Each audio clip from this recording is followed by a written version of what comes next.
دا تراوی اته دي او کشل دي.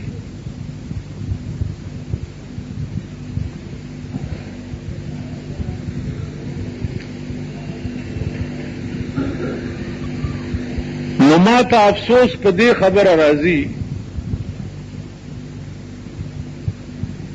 چې کاش چې دې قوم کې علم وے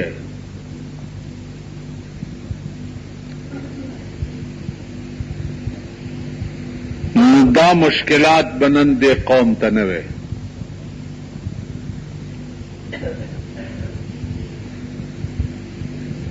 ځکه چې کوم قوم کې علم وي هغه قوم ته په هیڅ مسله کې مشکل نه په دې خپل اړه کې ښه مطمئني.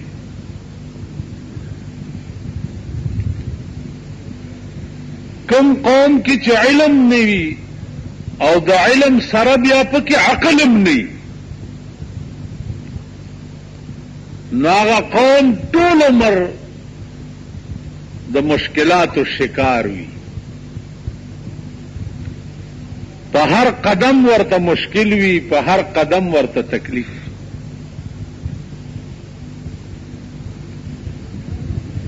نو عزیزانو مونږ کې دا دواړه نشته،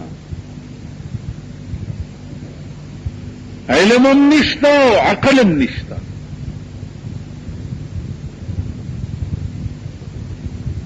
د دې وجنه وقتی طور د مولا په بیان یا په وینا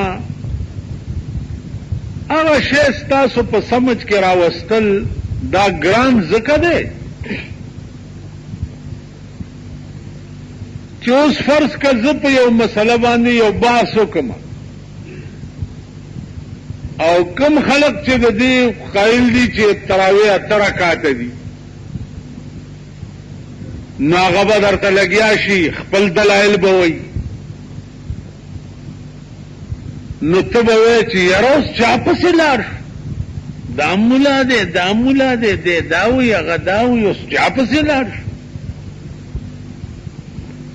نو دا چا پسې لاړ شو ټکي نه ښه دا دی چې دا علم سړی په خپله زده کړي. اوس دا الله احسان او هغه مهرباني ده، مونږ ته چا پسې د تلو ضرورت نشته.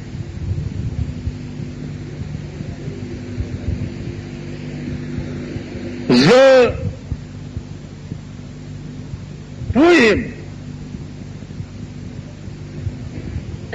چې تراویح څو رکعاته دي، بنیاد یې څه دی، ختمونه څو کول پکار دي، بنیاد یې څه دی،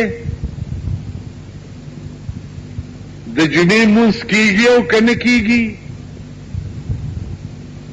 بنیاد یې څه دی. زه پوهیم ما ته هېڅ تکلیف نشته. تکلیف کدی دې قوم ته دی چې دی د علم او د دین نه لري دي، نو د هر قسم مشکلاتو شکار دی.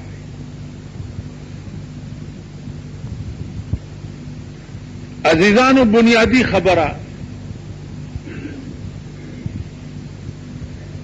دادا چې په دې مې پوه کوي چې مونږ فرض دی او تراویح سنت دی.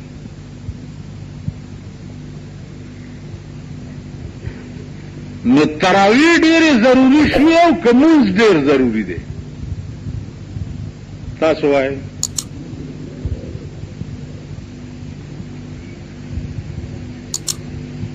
نن دنیا کې وګوره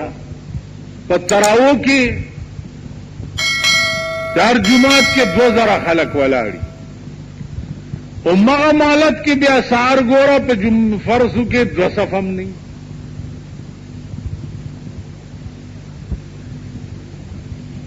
نو دا تراویح زمونږ د ملک چې دي دا بحیثیت عبادت نه کوي، دوی داسې یو نخره او یو چرچه ده په دغه ورځ بډې مو یو ټوپڼایم په سر کې او څه چل دی تراول روانې مو ښځې له ځان ښیي یا مور لا یا پلار لا که نه تراول روانې مونځ به نه کوي کال ټول کال مونځ نه کوي په دې ورځو کې هغه هم تراو ته جومات ته راشي نو دې وجې نه ما عرض وکړو چې نه علم شته دې قوم کې او نه عقل شته پکې نو چې کوم قوم کې علم او عقل دواړه نه نو الله دې د هغې قوم مل شي او بیا چې کوم خلق په دې قوم کې عقل پیدا کوونکي هغه په خپله بې عقلی نو خفت را خفت کای کند بیدار یو ده بلو ده ویښولی شي عقل خو به ډنډه در کې پیدا کوي ته زه وګورم چې ته مانه یو بې عقله پاتې شي چې د ملک ډنډه زما په لاس کې راشي تاکې عقل راځي که نه راځي دا د غوږونې تیس کې د لس لختې وام ته وګوره چې ته سبا له تا نه عقلمند د بل لوی څوک نه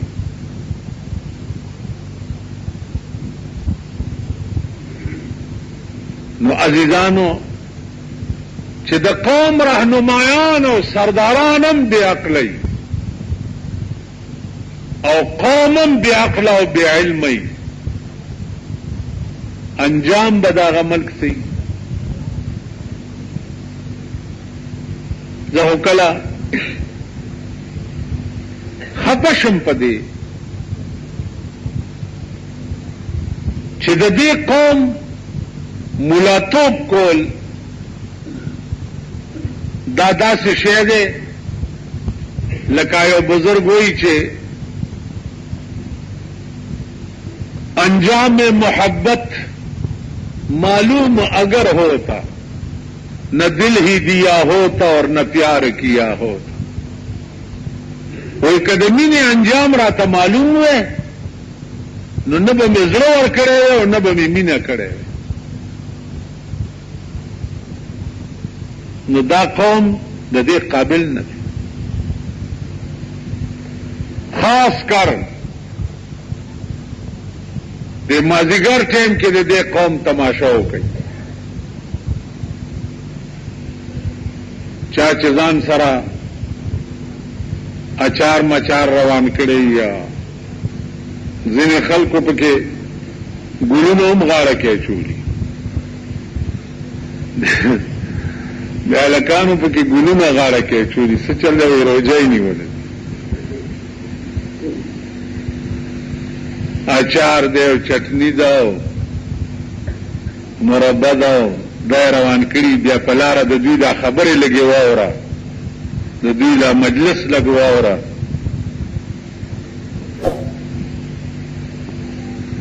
نو که ته د سړي زوی او لږ عقل درکړي نو ته به دا محسوسه کړې چې واقعي زه په سپو کې اوسېږم دا د سړي زامن نه دي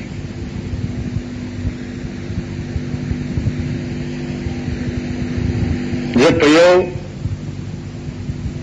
یو نااهله قوم کې اوسېږم ته په خپله دا محسوسه خو چې ته په خپله داسې نو یو سړی په خپله ګډېږي نو به بل ته وایي چې دا ته بد کار کې تاسو خیال را تمیز نشته کامی دی او که شیخ دی او که ملا دی او بس په لاره رواني ته به دا نه وایي چې دا بني آدم روان دا انسانان روان دا به ته نه محسوس کوې ته به دا محسوس کوې چې دا چېرته ځناور روان تاسو وایي دا تاسو هم کوئ د دې ګنډېرو ګوته یې خرڅېږي د پلاسټک کڅوړه کې ګنډېره یې خرڅېږي نو ګنډېره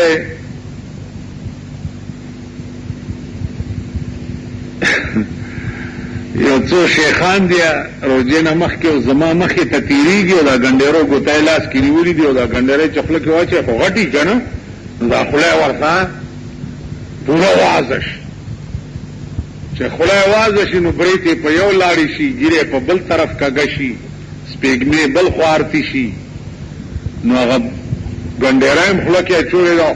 شورکیږي او ماته ګول نو ورته می اشاره وکړه